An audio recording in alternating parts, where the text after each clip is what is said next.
Good morning and welcome to everyone. It is for me a great honor to present not only the 8th edition of our report, Hallazgos, Assessment of the Criminal Justice System in Mexico, but also its first edition in English.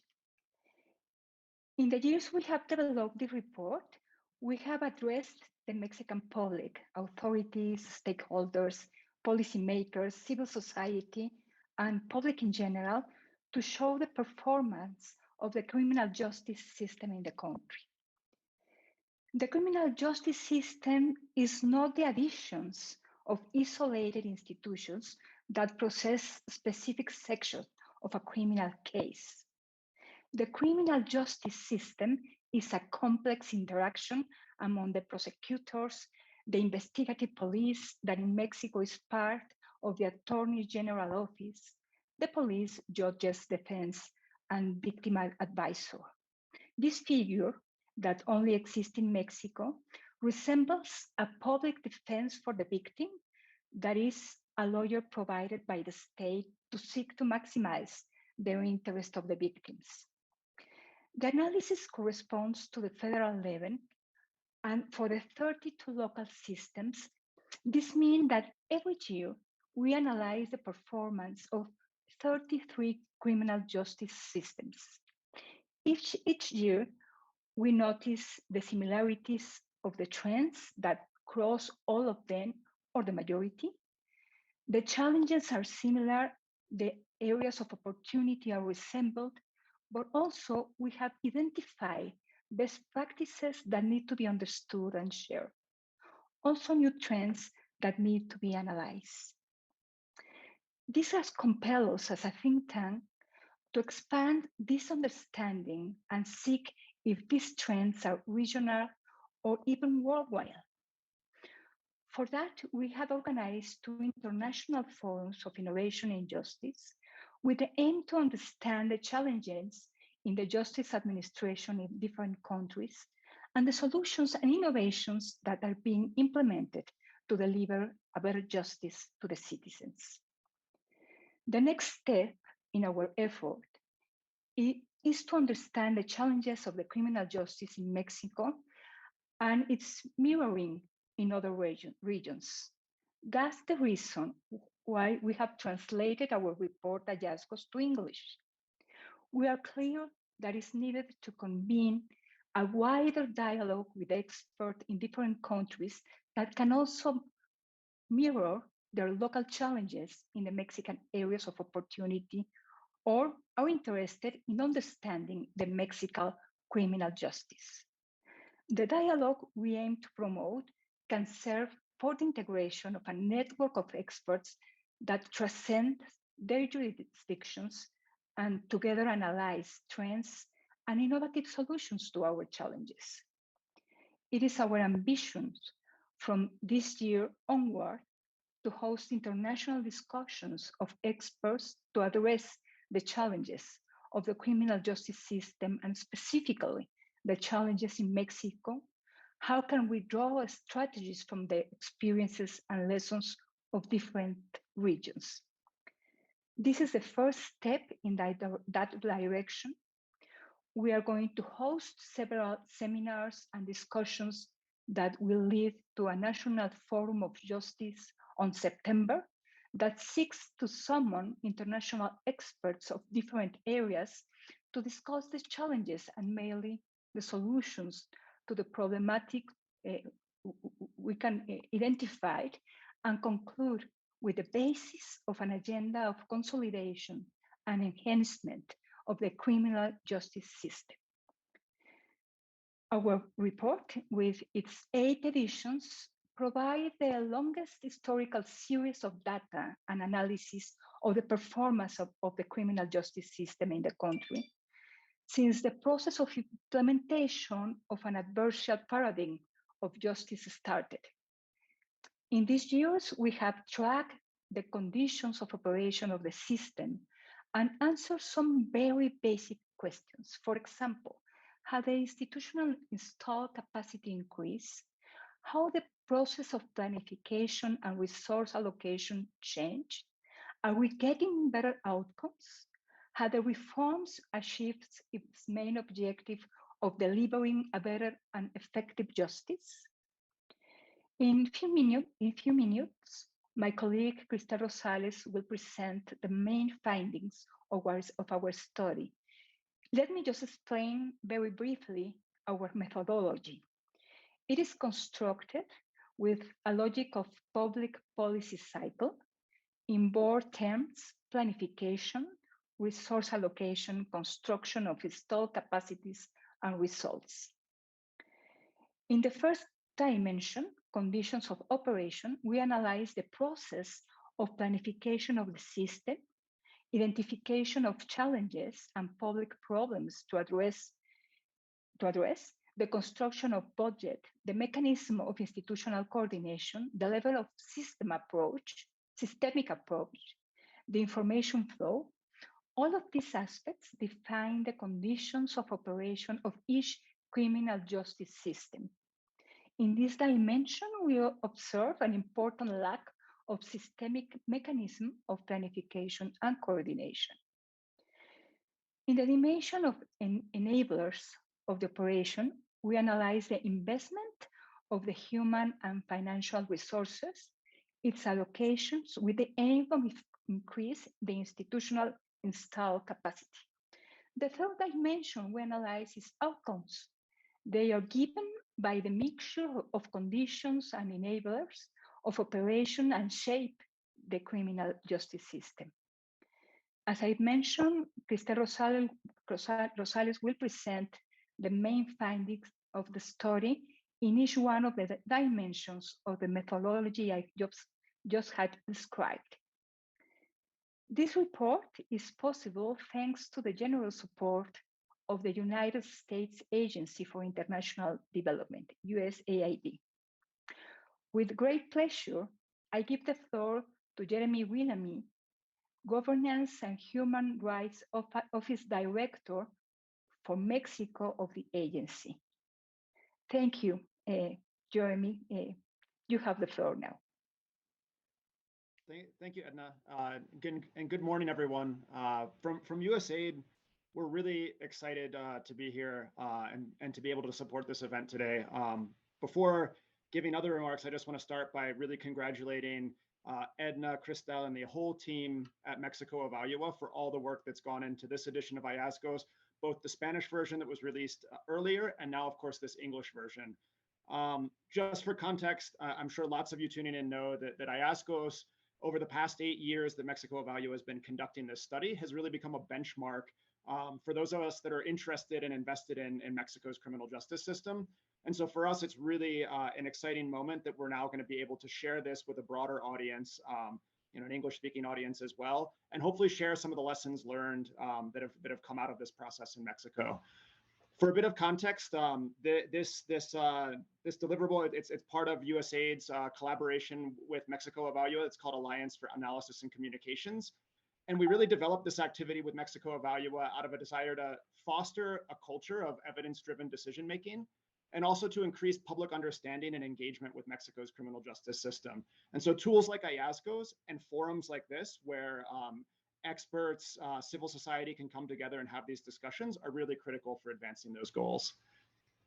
I also really want to underscore for USAID the importance of collaboration with civil society organizations writ large, and in particular our local partners here in Mexico, like Mexico Evalua. Civil society organizations are really a critical component of the public policy dialogue, and really play a critical role in providing an outside oversight of how government institutions are performing, but also in really making constructive input and feedback into how systems can better respond to the needs of citizens. They help Mexico Evalua, just like this forum.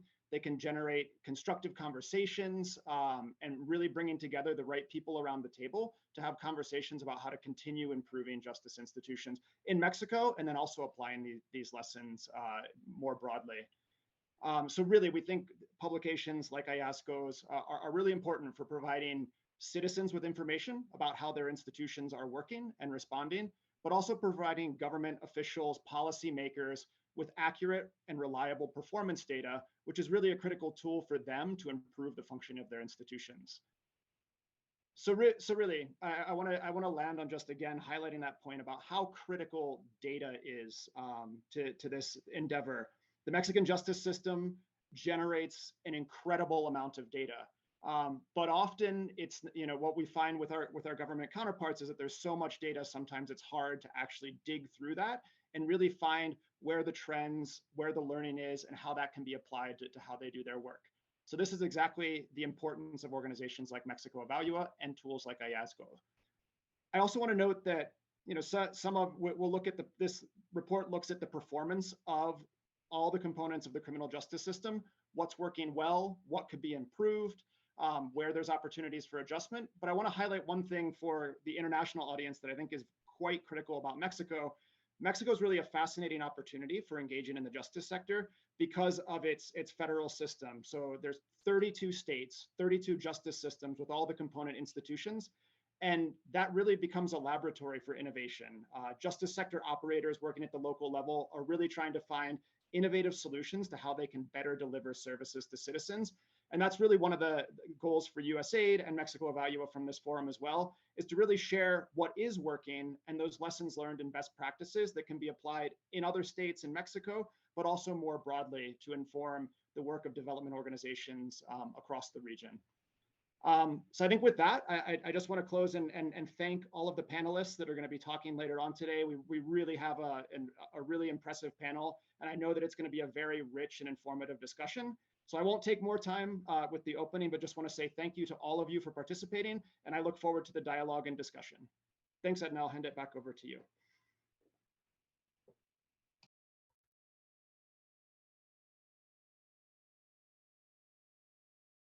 Sorry, I thank you very much. You really make the point of what we want to accomplish with hallazgos to construct benchmark, to promote evidence-based decision making, and also to make a sound evaluation that can guide policy making decisions and authorities. So thanks a lot.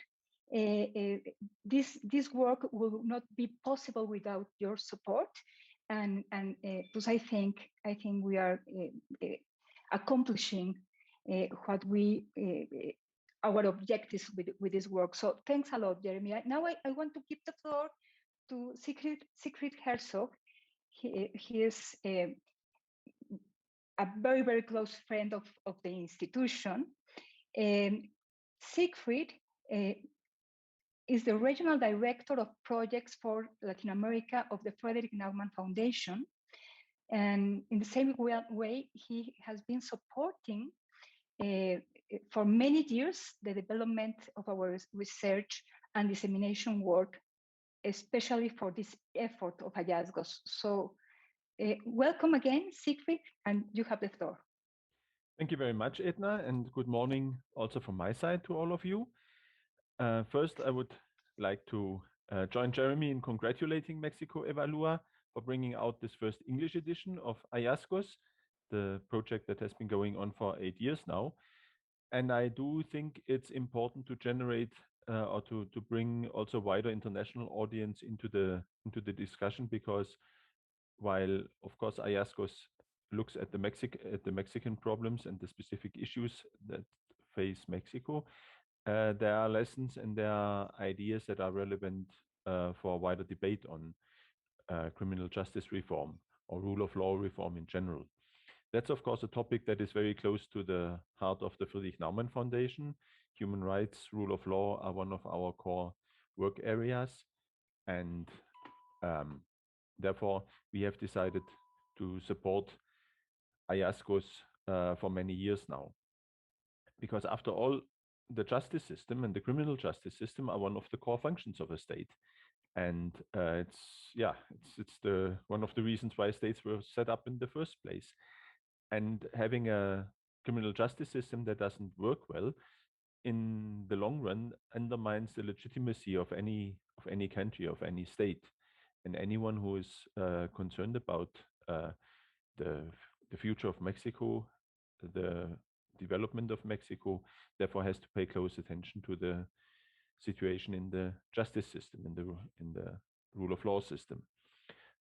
Mexico has been facing serious challenges in the area of rule of law for many decades, and when the rule of the PRI ended, Mexico embarked on a quite wide-ranging program of institutional renovation, institutional strengthening, and it also undertook a wide-ranging reform of its criminal justice system. But the implementation of that has been incomplete, one could say, and not perfect, and the results so far have not yet transformed the situation on the ground. IASCOS has been set up partly to document this, to highlight areas where there's still a need for greater investment, for greater improvement, and not just at the national, but also, as Jeremy pointed out, at the state level. And this is extremely important to generate a broader debate. What we've seen, and this is really I would say, an encouraging sign, is that while in the last few years not that much attention has been paid at the national level on this issue, we have seen a lot of movement, a lot of reform at the state level, and this is irrespective of the political orientation of the particular states. And IASCOS has been also a tool to goad or to motivate states to improve their situation, and also to build new corporations. Mexico Evalúa has started more and more corporations with state governments, who basically said, okay, you've told us what's wrong. Let's see what we can do together to improve the situation. This has led to some, I would say, some interesting developments, some interesting improvements at the state level. And IASCOS thus has not just created greater impulse for discourse, but also concrete actions on the ground in different states to improve the situation. And we've been partnering with Mexico Evalúa to work on those aspects too. So thanks again, and congratulations again to the team of Mexico Evalúa for bringing out IASCOS, for bringing out the first English edition, for making this more widely available to the international audience. And I'm looking forward to the discussion with our eminent panelists, international legal experts on these issues that will enrich the discussion here. Thank you very much. Thank you very much, Siegfried. Yes, we have been working hand in hand with local governments, and just we can access to information that is crucial for the analysis and evaluation we've done, but also we are constructing very strong relations that can make improvements in the criminal justice system possible. So I think it's very relevant to make this point, no? The continuous work with local governments. When also I want to thank the Justice Program team and all the people who supported us to construct this report.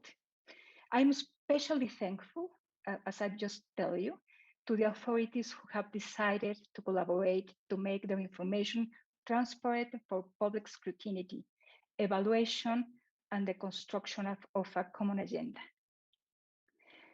Okay, to talk about our report and its findings, we have a great panel. Let me introduce them to you.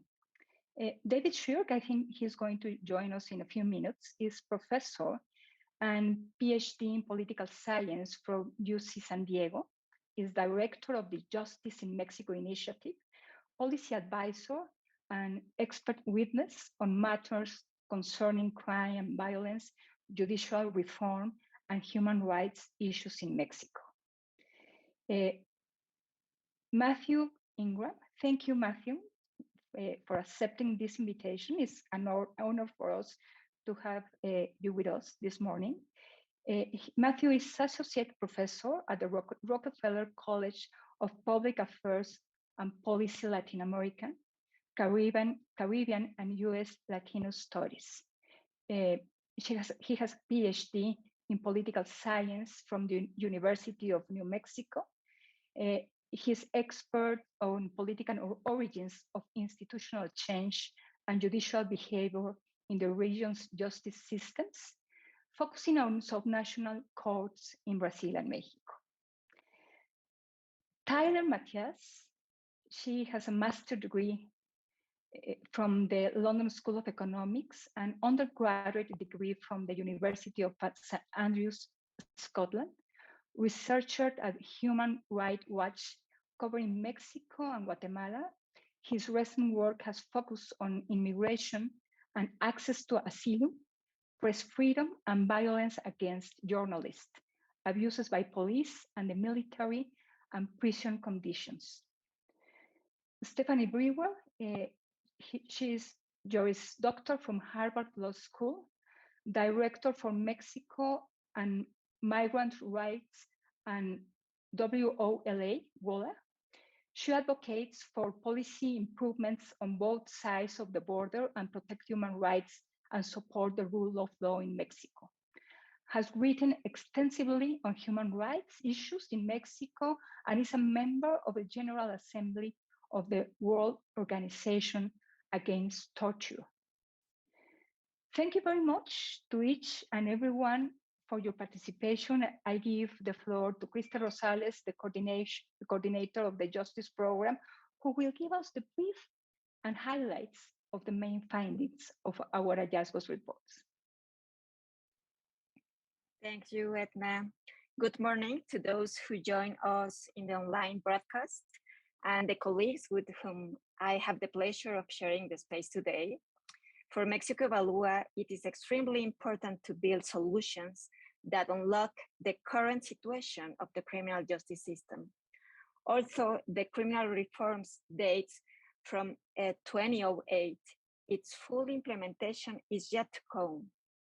Today, the country is going through different critical situations, such as violence, human rights violations, lack of rule of law, and impunity, that force us to join efforts, rethink solutions, and dare to do things differently. This must go beyond pointing out those responsible or blaming the design of the system. If something has become clear through the evaluation that we have carried out for 9 years, it is that the central problem is not necessarily found in the law, but in the operation of the institutions, and that can only be remedied with political will. For this reason, as Edna has commented previously, today we are starting a plural and broad call to action to stop the inertia of these years. Accessing justice in the country is a demand that cannot be postponed. And today we need the widest array of voices and perspectives. Let me take a few minutes to present a selection of the main findings that we have found in our study, so that they trigger discussion and subsequent reflections. Excuse me.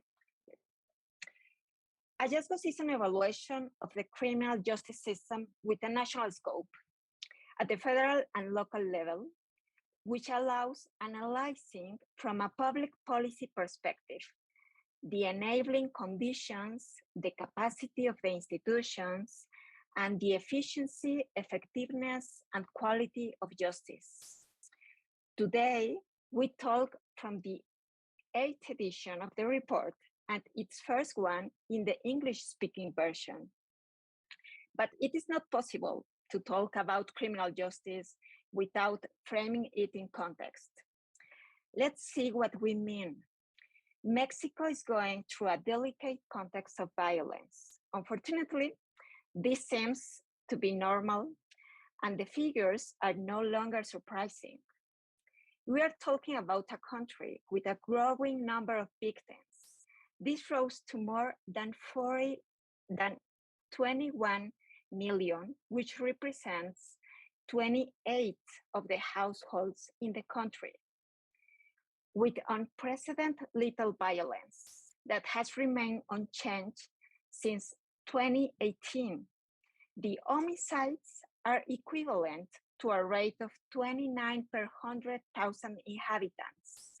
this rate is comparable with South Africa, Honduras, and Jamaica. There is an increase in lethal violence against women. It is only worth remembering that almost 10 women are murdered every day. This is related to the high level of gender and family violence, which in the context of the pandemic suffered significant increases. We are facing a crisis of disappearances as well. Today, there is almost 100 missing persons and more than 20,000 were disappeared during 2020. The crimes which are not reported or investigated by the authorities have not changed, neither 1 percentage point in 10 years. That figure remains high, in 93%, mainly because people distrust the authority. In addition to this, the Mexican state has received continuous international calls to reverse the conditions of structural impunity, enforce the human rights of nationals and the migrant population, and modify the militarized approach to public security. How much progress have we made these years in laying the conditions for a true criminal justice system? At the federal and national level, we observe no real efforts to define a systemic vision oriented to clear objectives and coordinated public policies from the crime prevention till the possible attention of the justice system. This has a serious impact in the institutional operations since the budget allocation doesn't answer to a rationale of priorities or needs. It attends more to an inertial approach which has favored the increase of gaps and asymmetries, especially to the detriment of public defenders and victim legal advisors. The federal trend has also impacted local efforts, which in some states are seen reduced or even canceled. In this regard, it is necessary to highlight the cases of Querétaro, Nuevo León, and Coahuila, states in which a strengthening has been observed and has had a positive impact on the ranking.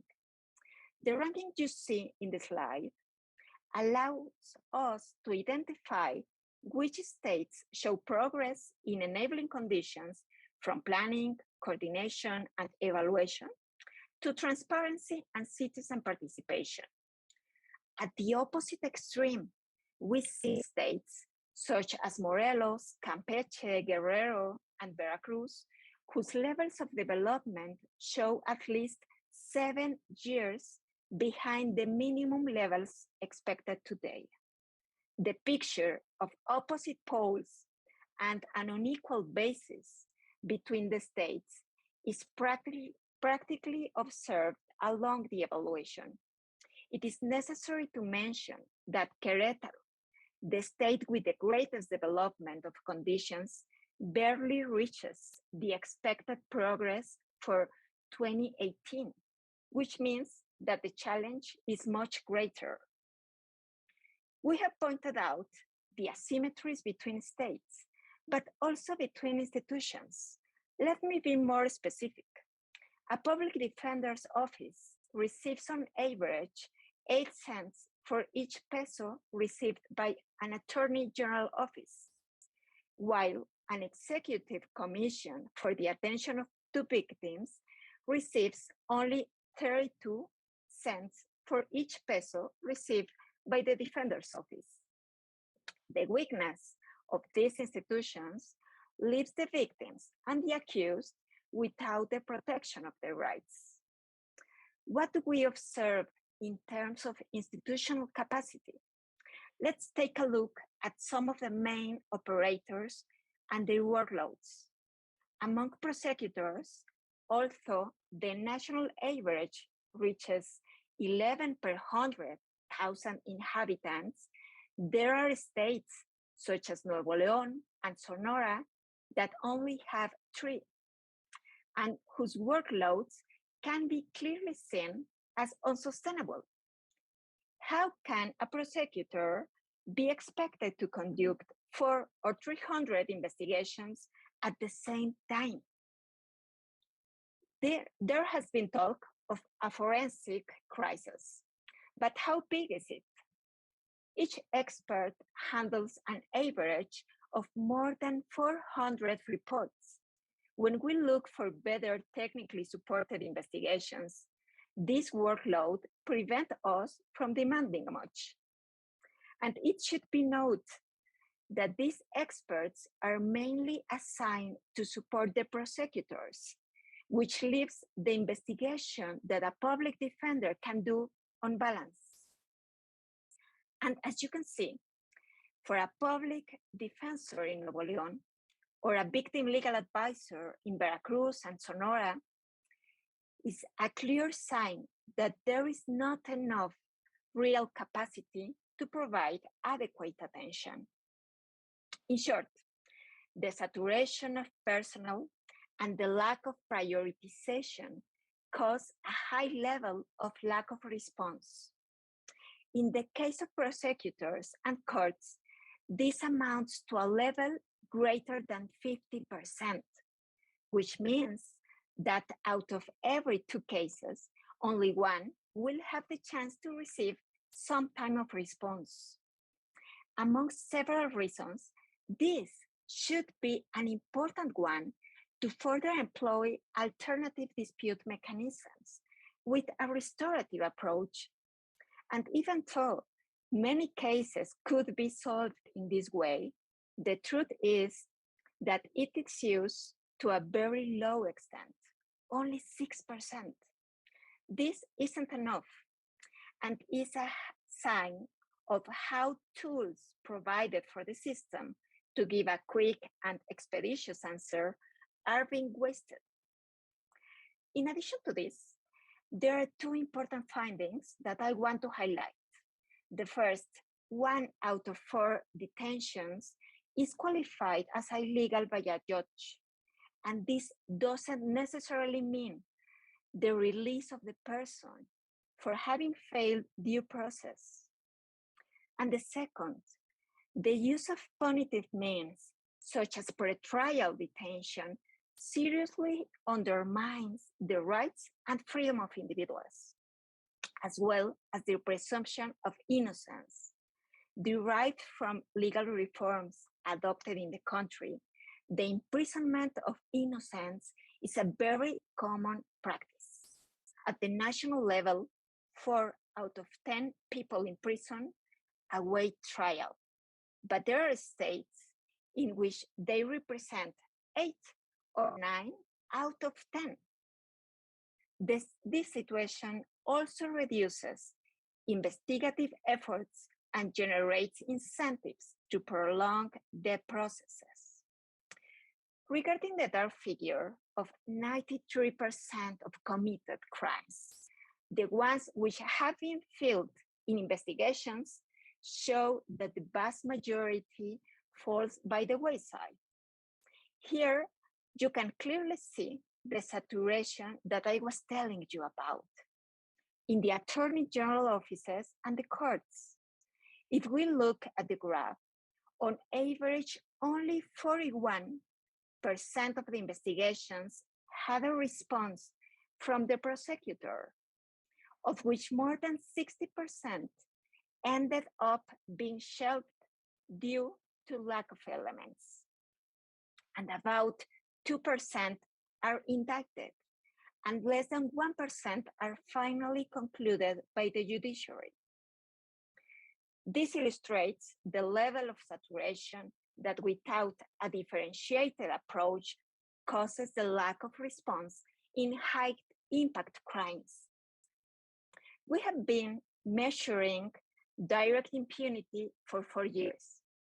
I mean, the cases that were known by the authorities and didn't receive an effective response. That is, a sentence or a conclusion by an alternative dispute resolution mechanism. The national average of cases of this type that remain unanswered amounts to 94.8%, and at the federal level to 95.6%.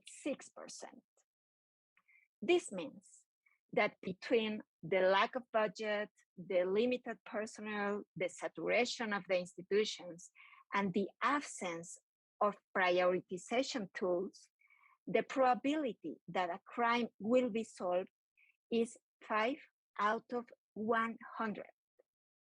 However, even in the face of this data, there is good news.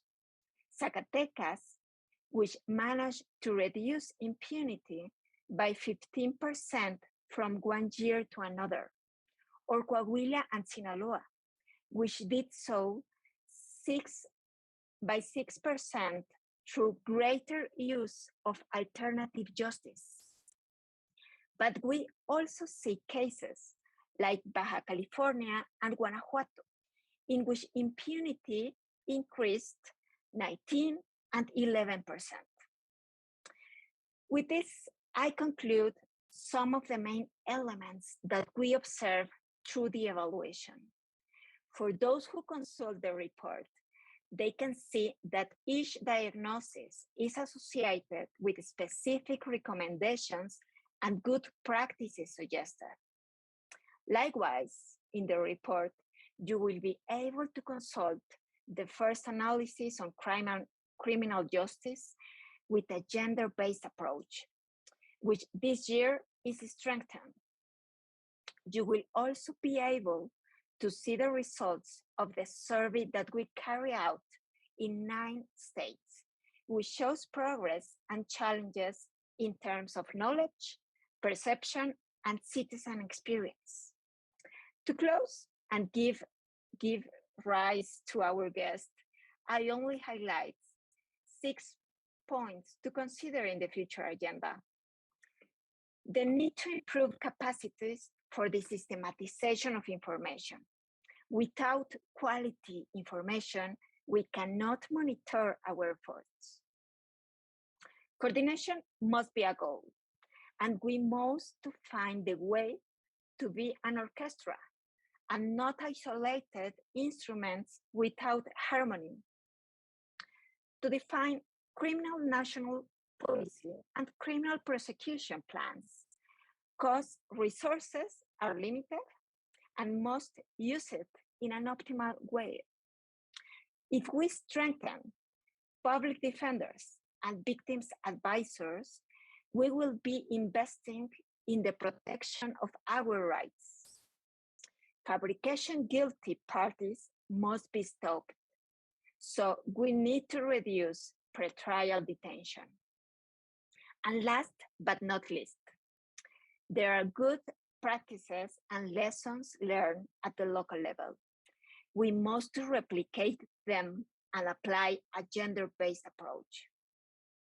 As you can see, we are dealing with an extremely complex and multifactorial issue, but one that affects in the most profound way the present and future of millions and the very viability of Mexican democracy.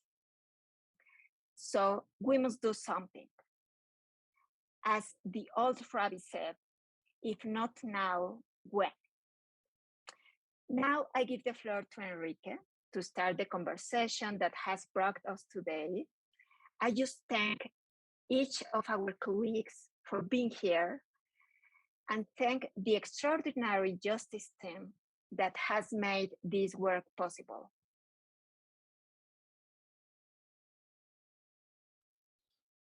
Thank you, Crystal. Thank you, everybody. For a start, it's for me an honor to be among this panel. I thought some of you, I know you personally, others by your papers, but for me, it's quite an honor to moderate this table. Well, first, the ground rules. Each panelist will have 5 minutes for a first round of comments, to comment about the results, to comment about what you see from your experience, from your local context, and how can these results explained. And a second round later of what can be done, or I know it's hard to ask this question of what can we do or which are the solutions, because it's not easy in 5 minutes for such complex problems, but at least to start a broad definition of where can the solutions be, because one of the interesting things of the social science is that there's not only one answer, not only one interpretation, and not only one solution. So, well, thank you, everybody. And now let's start with the first round. As we see, we are facing quite challenges, as Edna explained to us. We started our process of implementation of the adversarial reform in 2008. So we are almost 14 years since this started, and 6 years since we concluded implementation and started the process of consolidation. So this means that the broader terms of the process, the pipelines, and the division of attributions of faculties are already assigned. Nevertheless, we continue facing big challenges. And now that we need to focus in the smaller parts, or we can call it a micro zoom of the institutional design, the investigation models, the management models, the allocation of resources, and mainly the systemic approach. We are still talking about isolated institutions with few or no coordination among them. And we see in Mexico Evalúa, this is a great challenge. And well, perhaps we are only in Mexico and seeing Mexico reality, and maybe this is something that happens more. So I want to start the discussion in the order that I have it in the program with David Shrink. I give you the floor up to 5 minutes. Thank you. First of all, thank you, Enrique, for the introduction, and thank you to Edna and Cristel for the invitation to be here to comment. I could spend the first 5 minutes really just praising the incredible work that you've done through Mexico Evalúa, and just expressing my delight in being here.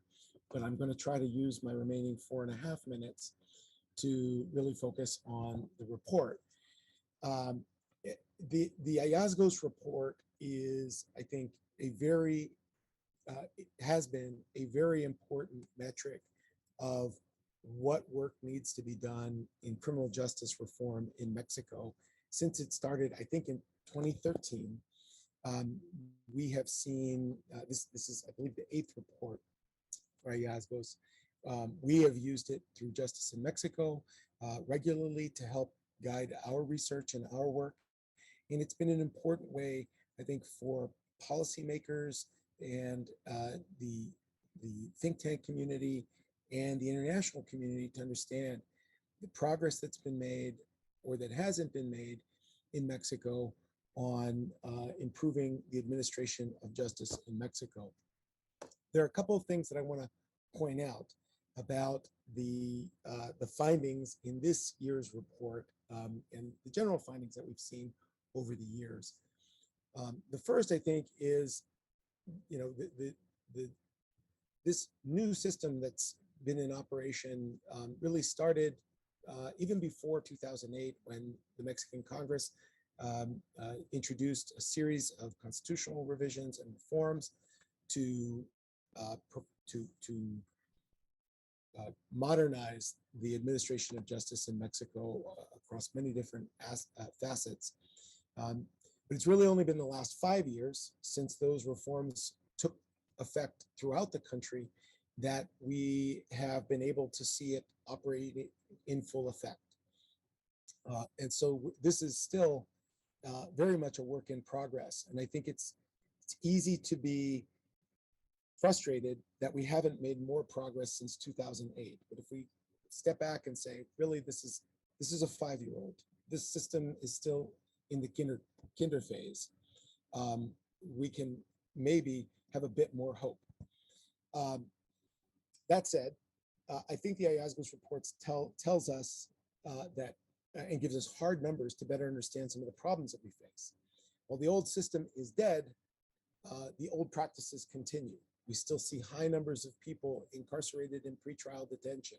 So effectively, the presumption of guilt is still a factor in the criminal justice system in Mexico today. The report notes that practices of torture continue with impunity, an impunity rate that is noted at 100%. While I do think we've seen some improvement, especially in states that were early adopters of the new criminal justice system, according to some research that we've done, the fact remains that torture is still a rampant and unpunished problem in Mexico. Criminal impunity rates also obviously remain very high across the board, over 95% for most crimes in Mexico. And that is the reason why so many Mexicans feel ongoing enormous dissatisfaction and distrust of the criminal justice system, with reporting rates of crimes that essentially have remained unchanged over the last decade, with only about 1 in 10 crimes being reported. There are 4 things I'm going to say in the next minute that Enrique has reminded me that I have, that I think are directions that the Hallazgos report gives us for thinking about ways to improve the criminal justice system. The first is that justice has a price. Mexico is not investing the necessary amount of funding into its criminal justice system that is required, especially not in the areas that are most needed to ensure accountability in the system, public defenders' offices and so on. Secondly, in a system that is designed to improve the quality of criminal investigations and prosecutions by strengthening due process mechanisms, or this is just an example, that public defenders are receiving about 1/12 of the funding that public prosecutors are receiving. So the second point is that federalism is key. We need to look to the states for innovations and improvements. The third point is that taking gender seriously is critical, because our ability to protect the most vulnerable among us is really the best measure of any criminal justice system. And lastly, this report is built on information and access to information. And for us to achieve a criminal justice system that works, we need full access so that we can develop evidence-based arguments for how to improve the system. So I'll stop there, but congratulations again on a fantastic report. Thank you, David. Thank you for your review, for your praises on our work. We're really proud of it. And thank you for your 4 points. Now, I give the floor to Matthew Ingmar, up to 5 minutes, please. Thank you. I'd also like to start by thanking Edna, Cristel, and Enrique. Thank you very much for including me. It's a pleasure to join this kind of event. And I express my gratitude to Mexico Evalúa as a whole as well. I was looking forward to being with you for a lengthier period of time a few years ago, and I still hope that we can work together at some point in the future. I also want to congratulate you. This is incredible work. It's great to see. It's very difficult work, right? Not just the data collection and organization, but the kinds of cross-institutional collaboration that you're engaged with, right? Working with government institutions across different states, across the country, across different levels of government. So seriously, congratulations. Turning to solutions, which is where you asked us to focus, from a broad picture, I think we need to continue this project of building democratic institutions. Siegfried and Cristel already alluded to this, but the criminal justice system and the quality of democracy are inseparable. They're inextricably linked. And so to that extent, we need to continue thinking about building criminal justice institutions as part of the project of consolidating democracy, sustaining democracy.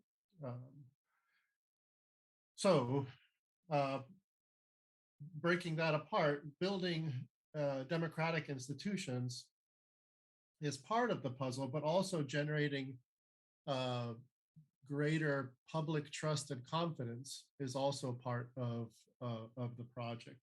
And in part, they're interlinked, right? Better institutions presumably might build more trust and confidence, but in some of my own work, there's some distance between that, right? The public doesn't always respond quickly to institutional performance, but we should think of those two as part of the project. Turning to some more specific comments that I wanted to make, I support that the concluding chapter. I recommend the concluding chapter to anybody who's in our audience here.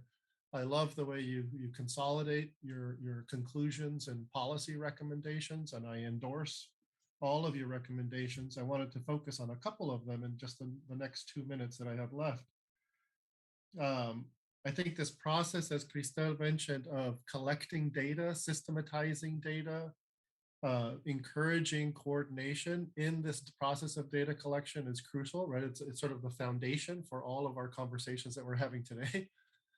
So we need to continue doing that. I'm also concerned about the persistent resistance to the reform at the federal level, right? So some greater attention to that, I think, is in order as well. I'm also concerned about the persistent weakness of public defenders vis-a-vis prosecutors. That's a problem elsewhere, including here in the United States. But this distance, this dramatic disparity between prosecutorial power and the power on the other side of the cases is staggering. And then the projects, the counter reform proposals appear to keep multiplying themselves. Right? So I think that they need to be clearly identified and addressed. Many of them are, to put it plainly, anti-democratic, right? So I think it's important to call that out and to name them as such. And then lastly, I think as a political scientist, I feel like a sense of duty to draw attention to the fact that this process of building democratic institutions or reforming institutions is a political process. It's a political project. There are lots of factors that we could talk about what drives or influences democratic institutions, but I like to think about the role of ideas. And I think we need to pay attention to the ideas of actors inside the institutions. Say, for example, the ideas of judges.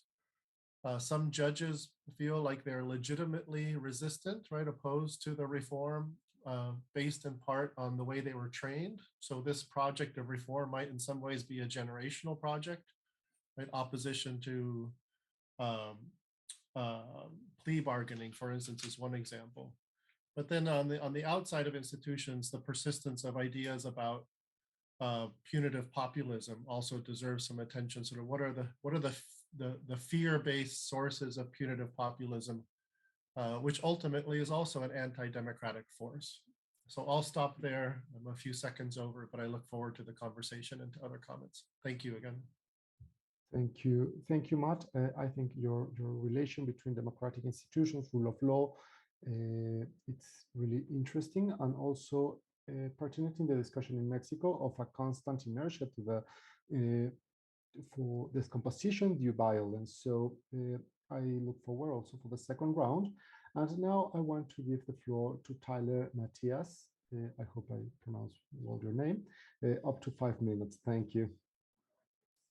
Yes, thank you so much, Enrique, and thank you to Mexico Evalúa for inviting me.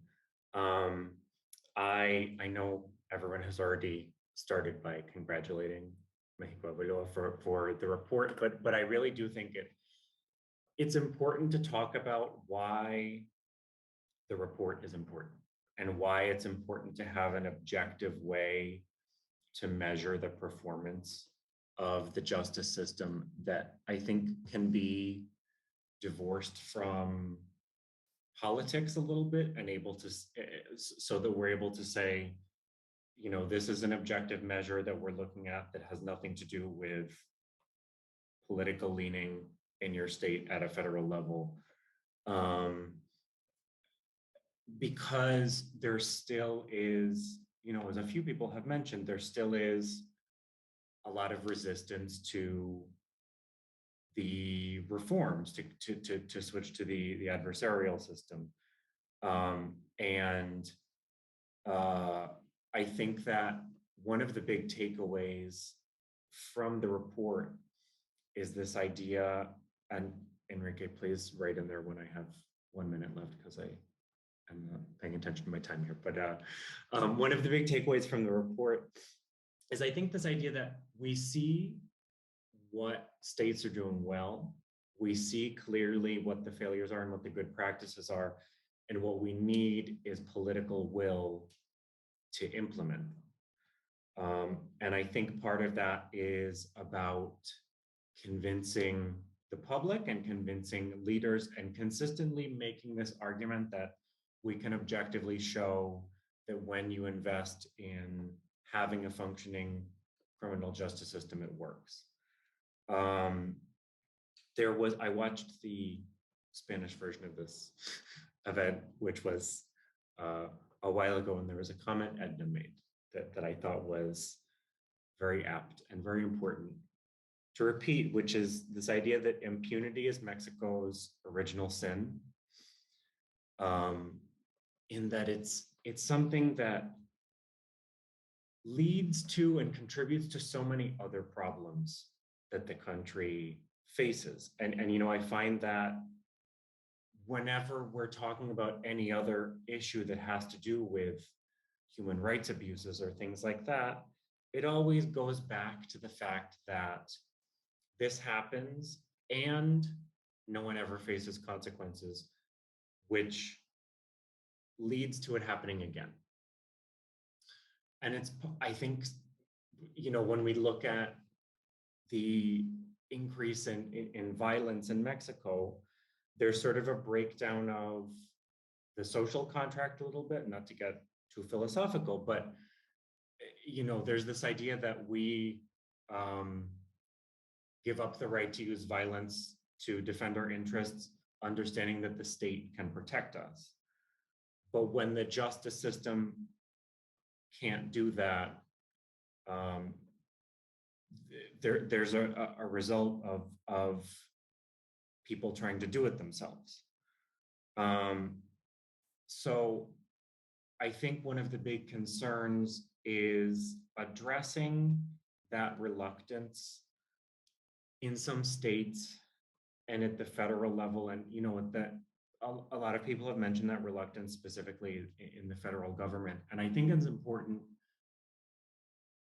to note that that's not just a question of implementing the reforms in the federal justice system. It's also a question of having those signals publicly at the government that this is important, that we understand what impunity really is, what causes it, and how to solve it.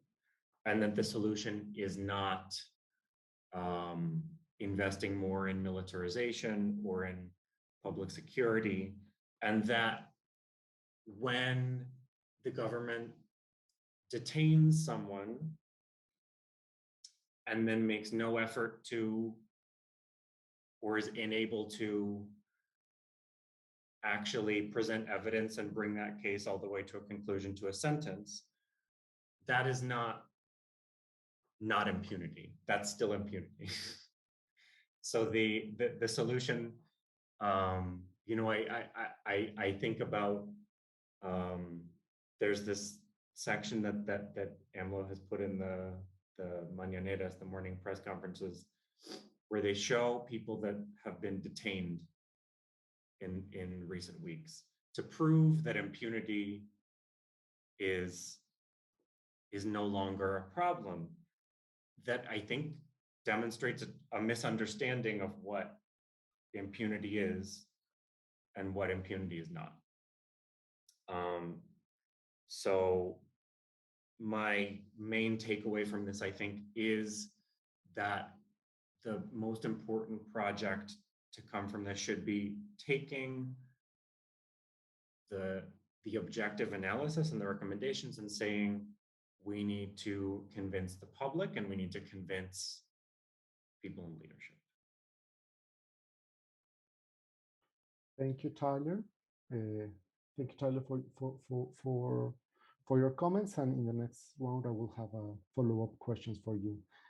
Thank you. And now it's my pleasure to give the floor to Stephanie Brewer. Up to 5 minutes. Thank you. I'm going to speak in bullet points. So to Mexico Evalúa, thanks and congratulations. I'd like to say that there will always be a need and a place for innovation and creative thought, but when it comes to consolidating Mexico's criminal justice system, we need to recognize that some of the main obstacles we face are the same ones we had in 2008, with some slight evolutions or changes, some of which have just been mentioned. So equating photos of detained people to this is justice and this means there's no more impunity. Certainly, the tendency to bet on militarization as the response to crime and violence rather than investment and consolidation of civilian institutions and the criminal justice system.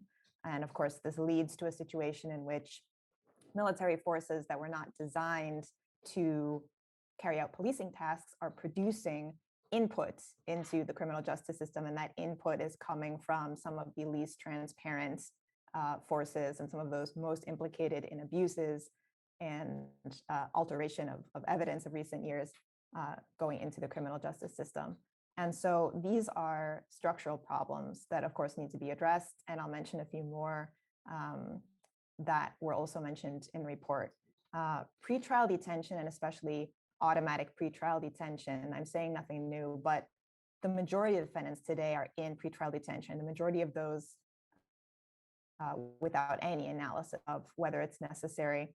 And if we look at those data in a different way, of people who are being sent to prison, if we look at the year covered by this report, 2020, in 5 of Mexico's 32 states, 100% of women sent to prison were sent under pretrial detention, not because they had been convicted of a crime. And this situation, aside from impacting, as has been said, the presumption of innocence and the human rights of the people who are being arbitrarily imprisoned, this undermines and skews entirely the implementation of the adversarial criminal justice system. This is a system built on the presumption that freedom is the rule, not imprisonment. And the abuse of pretrial detention lowers the expectations on police and prosecutors and everyone in the system, because now it's sufficient to just carry out or invent, we'll say carry out enough of an investigation to bring someone to trial, which is a low standard, and the person goes to prison, and that's seen as, okay, there's been justice and there's been punishment. And that also creates perverse incentives for how that person is going to defend themselves in the criminal process, in which they're more likely, for instance, to accept an abbreviated process, or what we might say here, sort of a judge-approved plea bargain for our US listeners, in order to get out of prison, and not because that's the best solution to the process. So pretrial detention absolutely has to stay at the center of this discussion, as does torture. If you look at the National Survey of People Deprived of Liberty and you compare the 2016 survey to the 2021 survey, so this is during the first, last few years and right after nationwide implementation of the adversarial criminal justice system, there are some indicators of torture that show some improvements. Of course, it's in a context of generalized widespread torture throughout the country. But if you look at how many people are confessing in a public prosecutor's office because of physical violence, there's a statistically significant increase in that time period from 16.4 to 20%. So 1 out of 5 people is confessing because that confession is essentially being beaten out of them. And that's during this time period of the new system being enforced nationwide. That change takes place over the prison population. So this is certainly an alarming data point. Impunity has been mentioned. Torture is virtually never punished. The last time we asked for this information was last year. Only 1 state reported any convictions, which was Sonora. But we also always ask how many pieces of evidence, or in how many cases is evidence being excluded because it was obtained under torture. And when we asked that last year, only 1 state reported excluding any evidence for having been obtained under torture, which is Baja California. The rest that answered, of the 25 that answered, the rest either excluded no evidence or they don't even keep track. And if you don't have these 2 pillars to combat torture, which is punishment of torturers and exclusion of tortured evidence, then you do not have incentives in place to stop what has been a generalized practice of torture, not just to force confessions, but all sorts of invented incriminating evidence. I won't say too much more about defenders, public defenders, because other panelists have mentioned it, but I will say that I think a great contribution of this report is showing, for instance, the case of San Luis Potosí, where you see how having a stronger public defender institute, as Mexico Evalúa considers in its report, has an extremely clear impact on judicial outcomes. Institute, which is unfortunately the case certainly at the local level in Mexico generally, and certainly in certain parts of those states. When you don't have that strong institute there, your criminal justice system is like a bicycle that isn't just missing a wheel, it's also missing its handlebars and it's missing its seat. The defense is not just half of the process, accused and defense. It's certainly is that half, but the defense, the strength of the defense system sets the tone and sets the bar for the quality and the legality of police and prosecutors and investigations that are going to be happening in that state. And all of that brings me to mention the abbreviated process, or once again, what US listeners might know as plea bargains or judge-approved plea bargains. I think it's really vital that this report highlights as a red flag the fact that a lot of cases, of course, are being funneled into this form of resolution. In itself, that may seem quite efficient, but given the context of fabrication of crimes and all kinds of abuses in Mexico, as we know, this was always going to be a place where we needed a lot of oversight, a lot of controls. And the tendency has been a little bit the opposite. So there's binding Supreme Court jurisprudence that greatly limits the scope of review on appeal of abbreviated process convictions. There's non-binding but guiding precedents that say explicitly that things like torture, incommunicado detention, circumstances of detention, none of that can be reviewed after an abbreviated process. It's a place where so many of the counterweights that were supposed to guarantee due process in the adversarial system are absent. There's such limited judicial role. So it's really all down to the defender to control the prosecutor's actions. Their client may be imprisoned while this is happening. So that's a real red flag. And so this brings me to what I would say is the big question that I'll end with. We know impunity remains extremely high. So on the one side, generally, crimes are not cleared up, perpetrators are not punished. But the flip side of that coin is how many innocent people are going to prison or being accused, or how many people who perhaps have committed some offense are being accused of a bunch of offenses they didn't commit, or a much more serious offense. Here, as was mentioned in the presentation, 1 out of 4 detentions is declared unlawful. That's one indicator.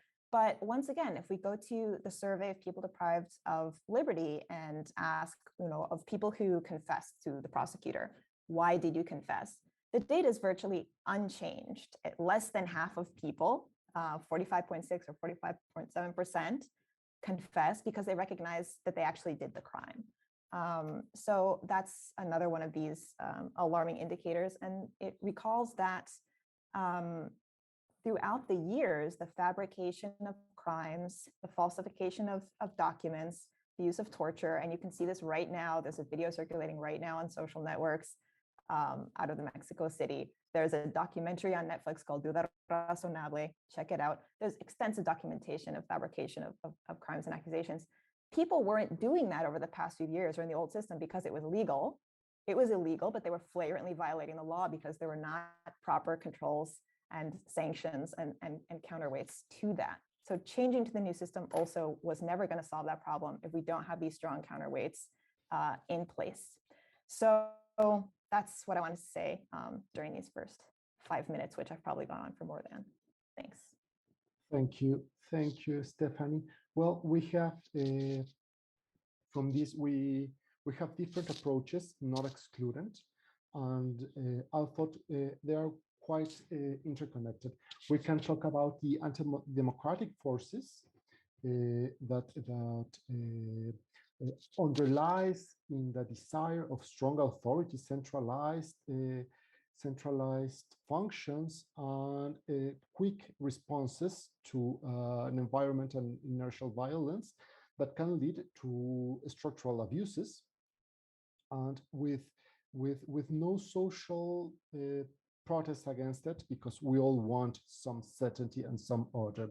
We also can speak about the path dependency, the inertia, the lack of will to change, and how this reform could be, in fact, criticized of being top-down, or in other theories, elitism, with low consensual among diverse actors.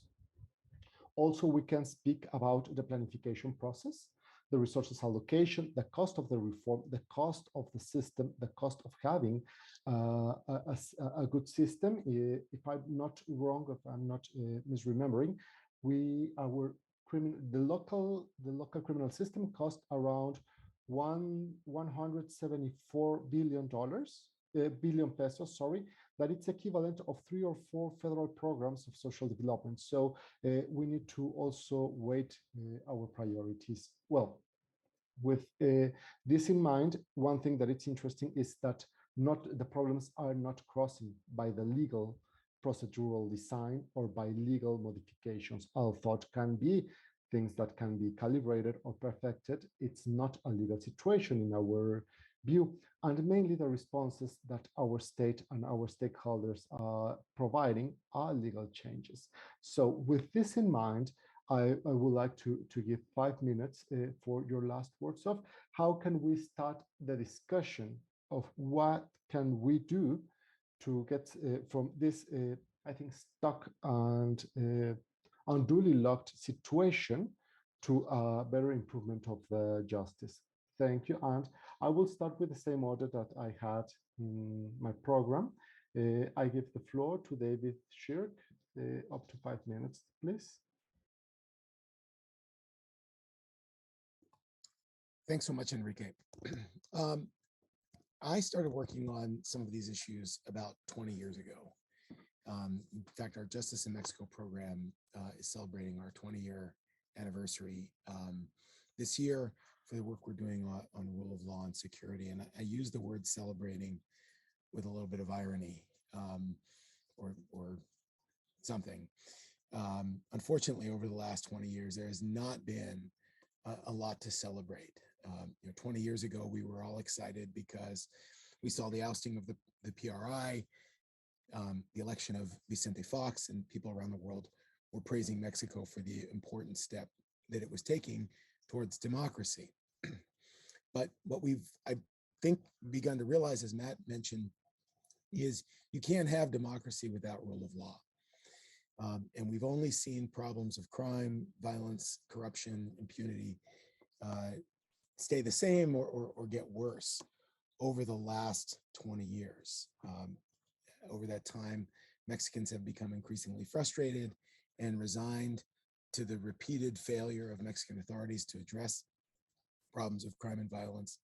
And so when I started looking at these issues myself, I was an optimist. I would frequently say that I was able to be an optimist because I had modest expectations and a long time horizon. Well, now I have this beard with all these gray hairs, and it's 20 years later, and I'm beginning to become more of a pessimist. 2 decades is too long to wait to see significant improvements in the criminal justice system in Mexico. For over 400,000 Mexican homicide victims since Vicente Fox took office, Keynes's admonition that in the long run we're all dead is literally true. And I think the Hallazgos report forces us to reflect among NGOs, in the international community, among organizations like the Inter-American Commission on Human Rights, international foundations like the Friedrich Naumann Foundation, and academics and think tanks like ours, that we can and must play a role here in strengthening the criminal justice system. And part of that role is in documenting, measuring, and trying to advocate for evidence-based policy change. And the numbers are here. The challenge, unfortunately, as others have mentioned, I believe it might have been Tyler, the main challenge that we face in Mexico is political will. And the primary way to achieve political will, ironically, is through accountability, electoral accountability, and the direct connection of voters to their politicians.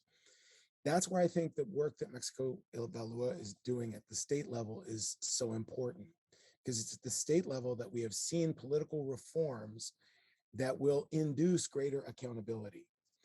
We have the hope that the introduction of re-election for local officials and for legislative officials will create the political will for them to enact better policies, so that reports like these and evidence-based information that can be generated with this kind of data can show that, oh yes, look, if you're investing here in a better public defense office, you will see better results and greater professionalism from your prosecutorial agencies.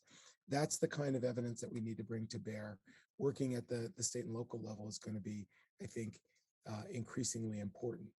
But groups like Mexico Evalúa can't do that. Civil society can't engage in this kind of research without support from the private sector, from private foundations, and so on. And so I think that a key message here to round out our discussion is we need to keep the Hallazgos report going. We need to continue to use the results of the Hallazgos reports and other governmental reports. Hallazgos draws very heavily on INEGI data from the NVPE, for example. We need to see those mechanisms, evaluation mechanisms, continue for many years to be able to see that change over the long term and advocate for it. So I want to thank Enrique again, thank Edna and Christelle for the opportunity to talk about these issues, and more importantly, for the work that you're doing to advocate for this. And I'm hopeful that now that I'm becoming a short timer, I can be an optimist in the short term for greater changes, more rapid changes than we've seen over the last 20 years. Thank you, David. Thank you for your words. I hope we can also see faster changes. We don't want another 20 years and now my beard gets all gray. Thank you. Now I give the floor to It won't take 20 years, just so you know, Enrique. Well, it might take only 10. Around So 5 you gotta act years. fast. I'm already graying. Well, thank you. And now I give the floor to Matthew Ingram for a last round of comments.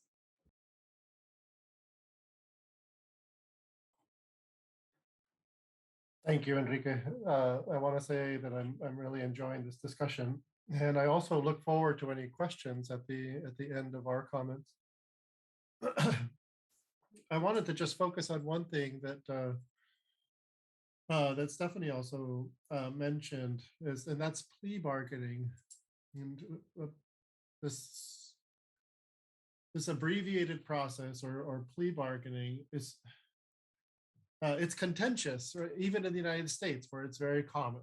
And so there's a lot of data that shows that 94, 96% of criminal cases at both the state and federal level in the United States are resolved by plea bargaining. The vast majority resolved by plea bargaining in the United States. And that's what led former or then Justice Kennedy around 2012 to write that plea bargaining isn't part of the criminal justice system in the United States. It is the criminal justice system.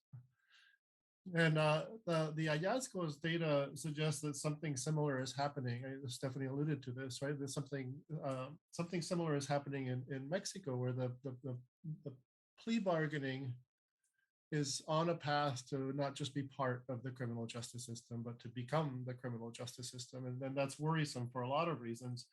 The key problem is that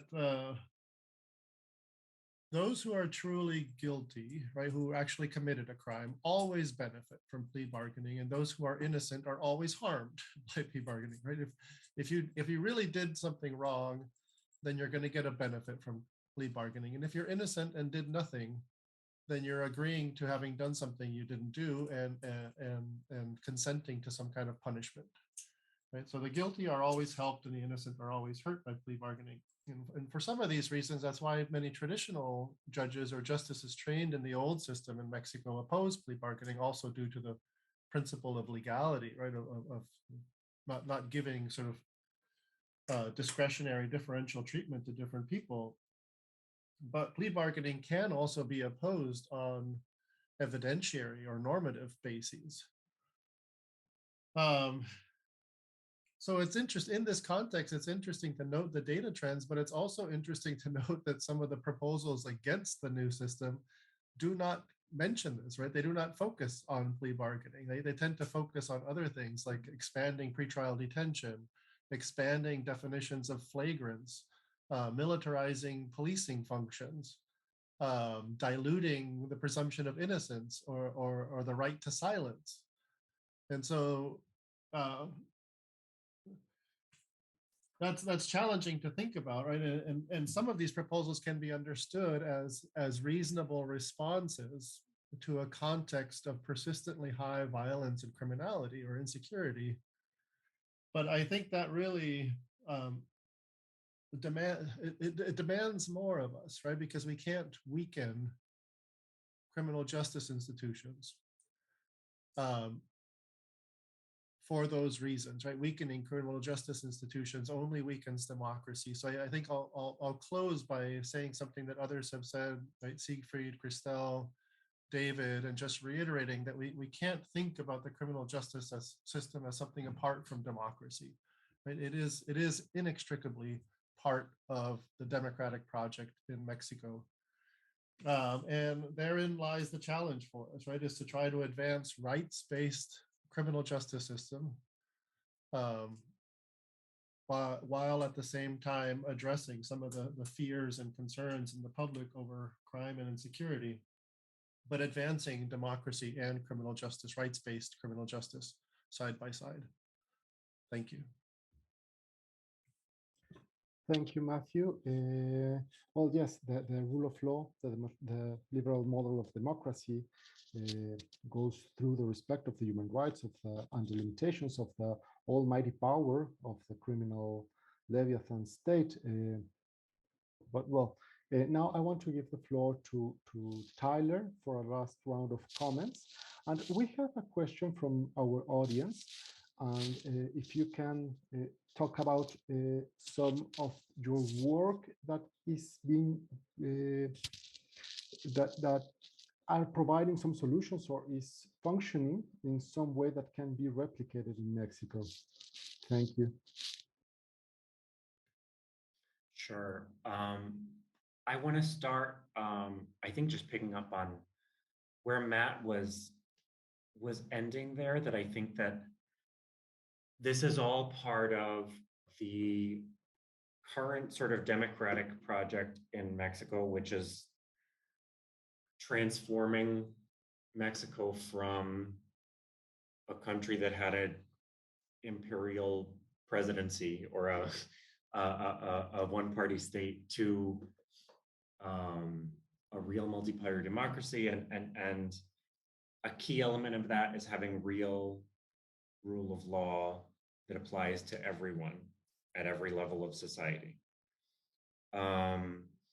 And I'm less pessimistic than David, but I also don't yet have a white beard, so I might be on the way. But I think that a lot of people have made a really important point, which is this system is young, these reforms are young, and we are seeing progress at a state level, especially in states where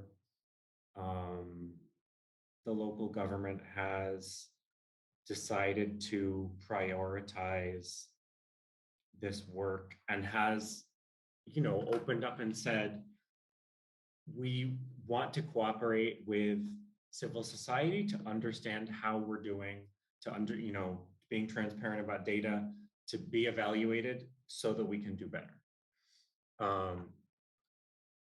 And that's so important. And it's I think it's part of that democratic transformation, right? Because it's a new idea for, particularly maybe for Mexican leaders who have been around for a long time. This idea that we should be transparent about what we did well and what we did badly, and let civil society give us some feedback. So I also wanted to pick up on something Stephanie mentioned that I think is really important in terms of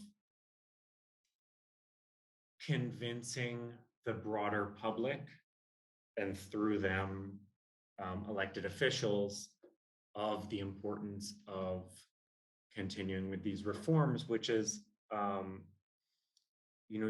Stephanie mentioned there's like two sides of the coin. There's this impunity issue, but then the other side is these total due process failures for people who do go through the justice system. And I think that most Mexicans say, oh yeah, there's impunity in Mexico.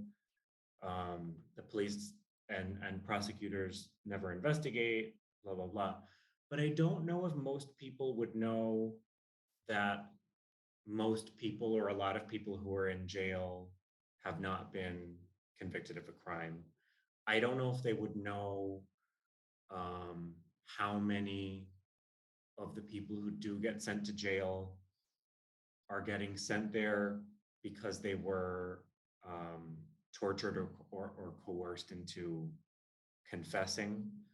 And I think doing work to make that clear to everyone is an important part of sort of the narrative of saying the solution is not just that we need to send more people to jail and throw away the key. The solution is functioning justice institutions.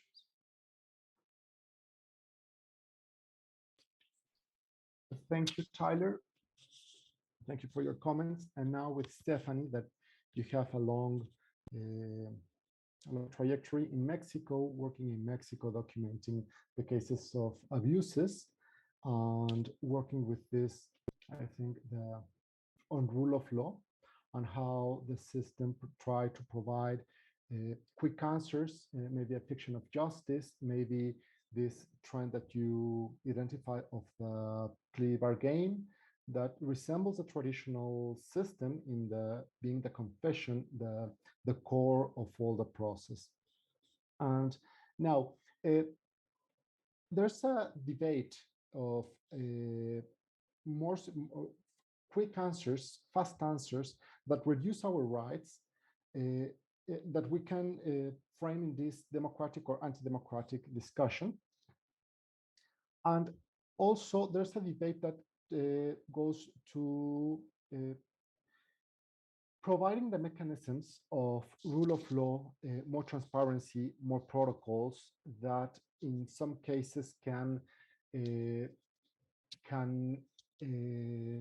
open and reduce abuses. But there's also a midterm point that will go through special extraordinary mechanisms that allows to provide fast answers to the violence and to the criminality that we're facing, and that could be considered exception is an exception system, an exception that allows to reduce the rights for a certain moment, for a certain time, like the original idea of dictatorship in ancient Rome.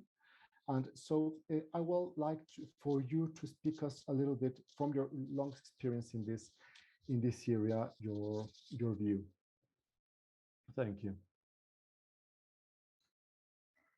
Well, I will try to address that question, and then I want to mention a few concrete points as well, thinking about solutions and ways forward in Mexico's criminal justice system. Really, this is a less difficult question than it appears, because it is a false dichotomy to say that a state of exception or policies such as militarization or reducing a certain party's rights or creating a special regimen for organized crime or anything else, automatic pretrial detention, anything else that we can put in the category of these sort of exceptional measures or rights reducing measures, or anything that promises to be, this is going to be the fast answer, this is going to be the iron fist response to solve the problem, and then we'll move on to more democratic solutions. None of that works. And Mexico is the perfect laboratory and the perfect example for tragic reasons for us to know that that doesn't work, because that has been tried. If we look only at the past 15 years, if you look from the Calderon presidency, and the type of militarization and military abuses that occurred then, and the type of due process violations that were occurring then, in a pretty open endorsement of frontal combat as a solution to criminal violence. That not only didn't work, but if we measure homicides, if we look at disappearances, if we look at other indicators of rule of law, the situation has evolved in a negative direction. So betting on strategies that are not an impartial, consolidated criminal justice system with counterweights, with due process, that doesn't work. So we don't actually have to torment ourselves with this dichotomy of, wait, where's the correct balance? That simply isn't the way forward. And I think that that's why it's so great to have these sorts of analyses and discussions based on data and based on evidence to see, okay, what are the ways forward? So in that vein, a couple of points in terms of, how to keep improving. First, I'll say the parallel of what I said when I talked about obstacles. I said we have many of the same obstacles today as in 2008, maybe in a different form. We also have advances, as can be seen in the report, and certainly by looking at certain states and certain ways of implementing the system and certain practices, certain investment, we have these good practices that have been mentioned. So it's important to also keep doing what works. We don't always have to innovate new solutions. If there has been incremental progress in a certain institution or in a certain state, it's important to know why and how that happened and keep doing that, keep investing in that, keep collaborating with those authorities, keep providing the technical assistance or other support that's helping them do what they're doing well. So that's just to start off. Also, and as is acknowledged in the report, it's important to look at the differences and the disparities between states, because states are doing things sometimes quite differently. Sometimes there's a clear match between the indicators of consolidation of the system that are included in this report and the impunity index. Sometimes there's a mismatch that needs to be understood as well. And of course, there are disparities even within states. So really focusing and tailoring on what's going on in each particular context. Stepping back to what are the broader changes that need to be made. I won't repeat what we've, I think, all already said.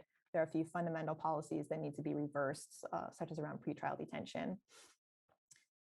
One of the, I think, really important recommendations of the report is fully taking advantage of alternative solutions. And this is within a broader reflection of not seeing imprisonment as the way to solve conflicts, or sometimes not even seeing criminal trials or criminal justice approach as the way to solve certain conflicts. I will not repeat, but I will fully endorse, as one of my other panelists did, if you look at the conclusions and the recommendations on how to improve this pipeline, how to improve sort of the efficiency and the flow of the system, and investment in the system, those recommendations are there. I would emphasize that on the one hand, yes, we need to work with and on states and state level institutions. And of course, that's where the vast, more than 9 out of 10 crimes are in the state or in state jurisdiction. I would flag that we have to find a way to move forward at the federal level. We have to find a way to overcome the impasse that the current National Prosecutor's Office represents in this context, because the federal level has an essential role to play, not just in certain criminal phenomena such as organized crime, but also in a coordinating role in networks that exist of institutions in Mexico. I'll also flag briefly, maybe this hasn't been brought up, it's mentioned in the report, the need for forensic experts to be independent and to act with independence. And this is actually the subject of a binding order from the Inter-Mexican Court of Human Rights as well.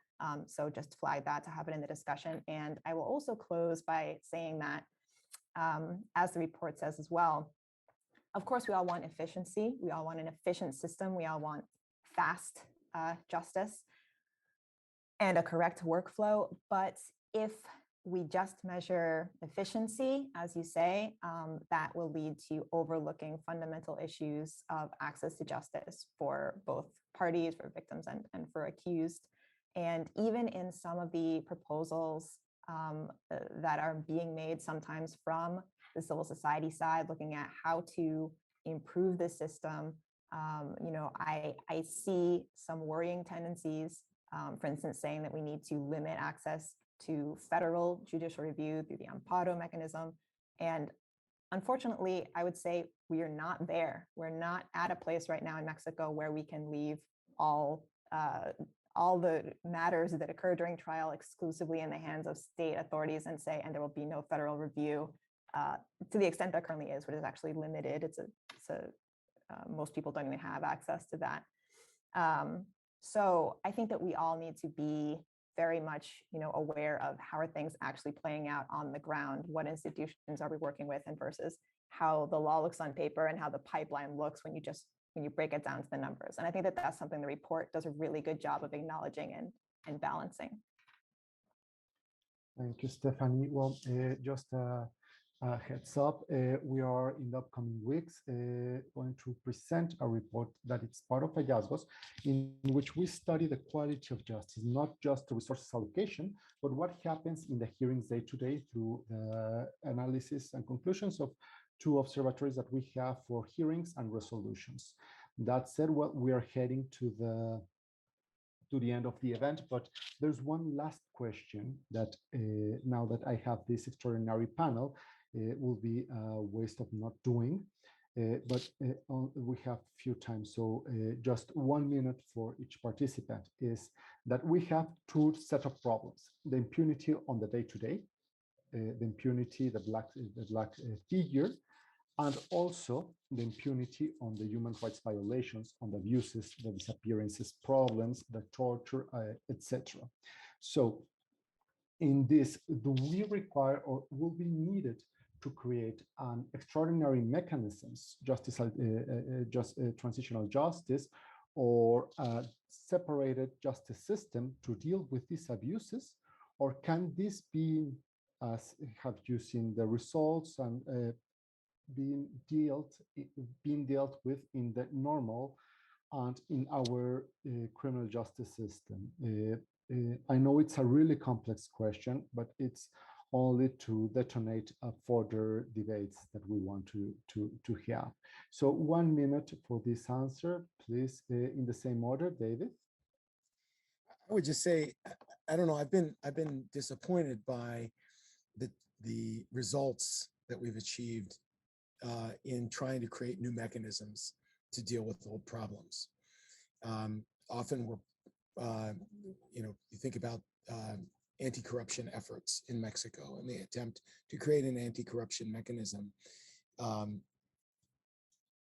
The ultimate results are not necessarily what we would like to see. And we put a lot of time and energy into trying to create new institutions. And when it doesn't ultimately pan out, I think it may sometimes make sense to work within existing mechanisms. So I'm not entirely convinced that creating a new mechanism is the way to go, particularly when I think that the most important change in Mexican politics that I think we've seen in the last decade is the introduction of re-election.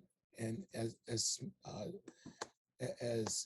limited as the scope of re-election is, it does create, as I said earlier, new electoral incentives for Mexican politicians that will be important. And I would prefer to see an effort to leverage those kinds of existing mechanisms to try to make sure that we're able to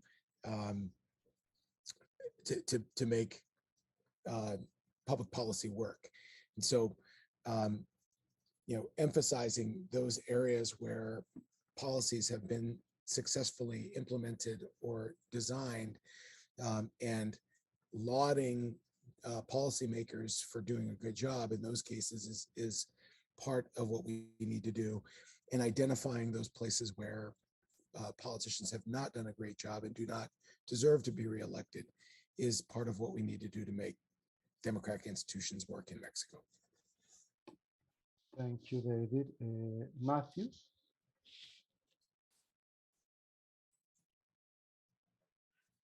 Yeah, thank you, Enrique.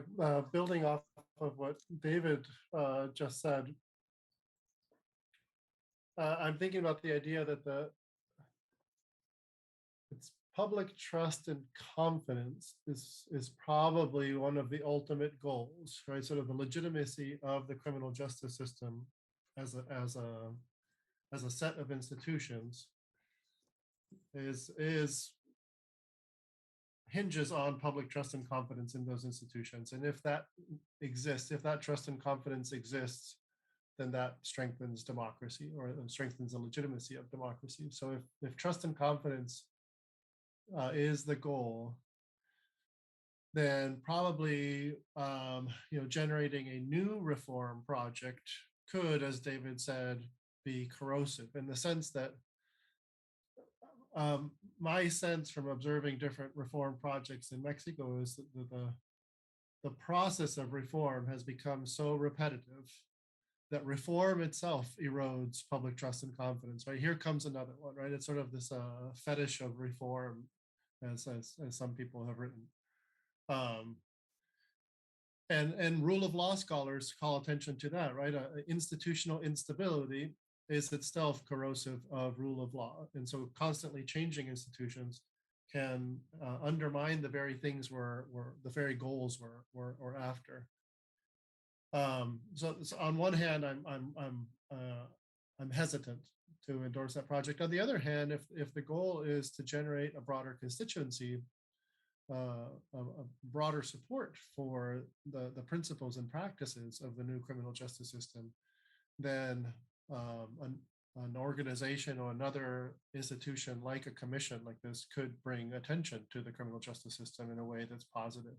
And so I'm offering these ideas in the spirit of debate and discussion. I don't have any sort of dispositive conclusions. Thank you for the question. Thank you. Just to conclude, I'm sorry, we are getting out of time, so I will ask you to be succinct, please. Tyler? Sure, I will go very quickly. As Matt, I have a few sort of different thoughts, I guess, and one of the first ones is just that in Mexico, people love to solve every problem with a new law, maybe even a new constitutional reform, turning the national law into a general law, turning the general law into a national law. So I'm sort of hesitant to say, oh yeah, we need a new institute for X. But I also, it is important, I think, to think about which human rights abuses are we talking about? What issues are we talking about? Because there are issues like the disappearances crisis, where it's clear that it's so massive that even if tomorrow the justice system started functioning, it couldn't process that. But then I look at examples where we've had international involvement, like Ayotzinapa, and there's progress in terms of establishing basic facts, which is different than progress in actually prosecuting a case, because that depends fundamentally on not the capability of the external people to establish facts. It depends on the functioning of the justice system. Those are those are sort of my arguments one way or the other. I'll hand it over to Stephanie. Thank you, Tyler. It was great input from both sides. Now, Stephanie, please, for 1 minute. Yeah, well, I think if the question is, should Mexico rearrange or reorganize its institutional structure or its laws? Is that what we need to end impunity for human rights violations? I would say largely no. As Cristel said about the criminal justice system, the problem right now is not the legal framework, especially on torture disappearances. They're actually quite good general laws. I think the idea of a special system or mechanism, whether we mean at the national level or whether we mean an international group like the HIE, or whether we mean a CICIG, as was the case in Guatemala, but for Mexico, something of that scale. The driving idea behind these is that we need a different group of people to be working on these problems, a group of people not beholden to the pressures and institutional incentives that are blocking and corrupting these cases in Mexico. So I would say, well, maybe you can assemble a more independent group of people to help out on investigations. The HIE is a great example of how that can be positive. But at the end of the day, the goal of those interventions needs to be, wherever national, international, needs to be strengthening and consolidating the everyday practice of the national, federal, and local institutions. It cannot, once again, it cannot be, we're going to fly in, have this extraordinary international intervention or this extraordinary system, and then that's going to solve the problem if there isn't that kind of transfer of practices. And so maybe right now at the international level, Guatemala provides an example of this, having lived through that whole CICIG cycle. At the national level, the closest thing right now, I would say, beyond the laws themselves, but the closest thing there is to a special institutional system to look at human rights violations is the ombudsperson system. And there's no time to go into that, but it is a cautionary tale, to say the least. So I think that that's kind of what needs to be kept in mind in designing new institutional systems. Thank you, Stephanie. Thank you all. Thank you to Edna, to Cristel, to Sif and the Friedrich Naumann Foundation, and Jeremy Willemy, and the support of USA to our work. Thank you also to all our listeners. And well, as we said, and as we have demonstrated in Mexico Evalúa, we are committed not only to provide accurate diagnosis, but also to promote the discussion for the construction of real, applicable, effective solutions to address the big challenges that our criminal justice system face. So for that, I will invite you, all the public, to join in our upcoming events, discussions, and seminars, and also to participate in the National Forum for Justice that we are organizing for the third quarter of this year. Thank you very much to all of you, to all of us, and for the people in general to follow the work that we, Mexico Evalúa, provide, to follow us in our social media, and well, have a good day and a good week. Thank you. Thank you very much. It was a great discussion. I appreciate very much your support, and I will also appreciate very much your feedback to our work. So thanks a lot. Bye.